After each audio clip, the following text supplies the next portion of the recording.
मग बाबासाहेबांचं नाव आहे तो संविधानाला कारणीभूत आहे, त्याला तुम्ही संपवायला निघालाय.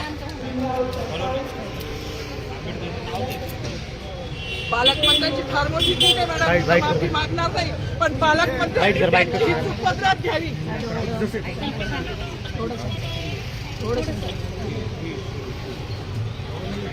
मला मीडियाशी घेणं नाही मॅडम, मला सस्पेंड केलं, मी मारूचे गाड्या उपसी, मी माती काम करीन, पण बाबासाहेबांची ओळख पुसून येणार नाही. मला सस्पेंड करायचं करू शकता मॅडम, बाबासाहेबाला संपवायचं काम करायचं नाही.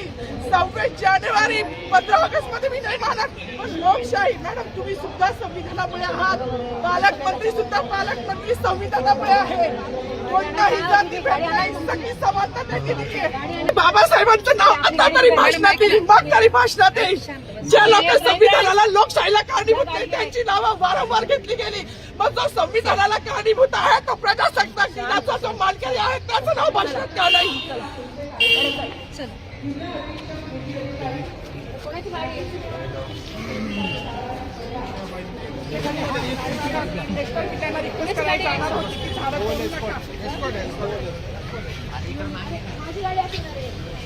सागर आता थोडी